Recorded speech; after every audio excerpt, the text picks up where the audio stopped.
time, I'm a professor of law here at Loyola Law School. We're in the rare books room of the Darling Pavilion at the law school.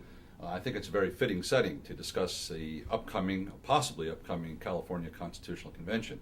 It will be a rare event indeed, and so we're doing a little bit of research to find what the precedent is for it.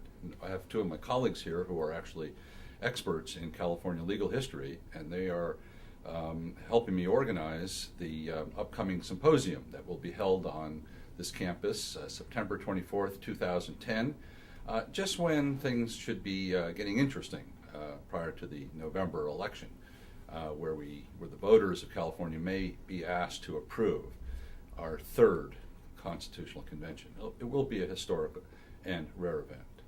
So let me introduce you to Don Warner. My name's Don Warner. I'm an adjunct professor at Loyola, and together with my colleague John Karagosian, we teach California legal history here. And I'm John Karagosian, and I'm an adjunct professor at Loyola Law School. So we thought we'd first explain why there's so much activity in California right about now regarding structural constitutional reform for the state. A constitutional convention is obviously the hot topic, but it's not the only one that has captured the attention of civic and political leaders and business leaders and in fact the voters themselves. So we thought we'd start off by talking about what has happened to California in the last few years that has brought us to this point as to why voters and our leaders feel that some form of constitutional reform is appropriate and necessary. So I will throw this conversation open to John and Don, and maybe you could educate us as to the mess we're in and how we got here. Well, I think part of the problem is that California, if it stood alone, would be one of the 10 largest economies in the world, and yet we seem in recent years incapable of governing ourselves. At best, we have lurched from financial crisis to financial crisis. Of course, California's not alone. Much of the country and many of the other states are experiencing some of the same type of financial difficulties as California is. That's true, but California's financial difficulties seem to have been much longer lived.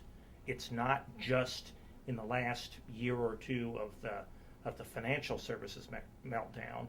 It's been longer than that, and we seem incapable structurally of dealing with the problem and seeing our way through it. Well, there's a psychological factor here too, and that is we started at such a high point. California used to be a terrific place from a governmental viewpoint. The schools were very good. The state government did wonderful things for many, many decades. We have the best university system in the world. Exactly, and we've been on what really is a long slide into the mess we're in, as you said. So it's not just simply the overall economic crisis that has brought us to this point, but John, you were talking about some structural problems that face California that might be unique compared to other states and that need attention and perhaps repair. Well, that's right, and those structural changes we all as lawyers think of a constitution, which in fact California has, and it sets forth our governmental structure. And I think a lot of people, elected officials, academics, business leaders, and as you said, voters themselves, believe that the structure is broken and needs to be What are done. some of the structural problems that you see facing the state right now in terms of either constitutional limitations or just the culture of the state? Many of them focus on the legislature. There's a reason why the legislature is as unpopular as it is. For example, the 2/3 requirement for the legislature to pass a budget. Now, how do we get to, let me interrupt there for a second, because that seems to be a major point. A budget can't pass in Sacramento unless 2/3 of each house of the legislature approves it. And we've seen year after year after year going down to the wire and sometimes past the deadline before the legislature is strong-armed into mustering that 2/3 majority. Right, because a 2/3 majority, among other things, is a tremendous empowerment of the minority.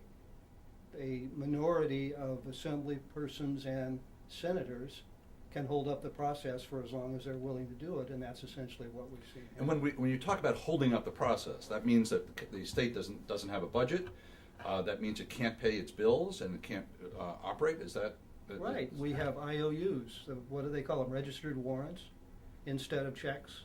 And people then have to come around 3 or 4 months later and cash them in. It's not a way to do business. And that happened with the 2009 budget. Exactly, but not just 2009, it's happened several years previously. And you see this happening into the future as well. I mean, look into your crystal ball and tell us what the state of the economy will be for California in 2010. I don't need to look into mine. The estimations of is it the legislative analyst? I'm trying Right. to remember who did The it. legislative Is analyst. looking at, and we went through this horror show last summer about $14 billion shortfall. Now we're hearing $21 billion shortfall. And here it is. Additional shortfall. Additional to the 14. Right. And it's still 2009, and we're talking about the 2010 budget, so that shortfall is likely to Yeah, grow. I think it's actually a little larger than 2010. They're looking ahead a little bit more than a year, but it's still a heck of a big punch.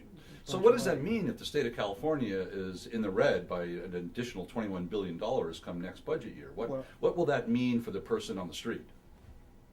Or for Well, the person in the let me classroom? give you an Services, among other things.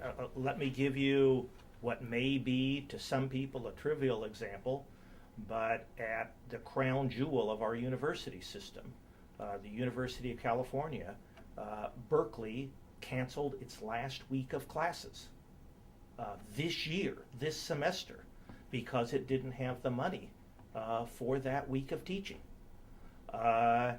State parks may be closed. Highways and bridges may not be repaired. Infrastructure, health care, all of those things are really being cut.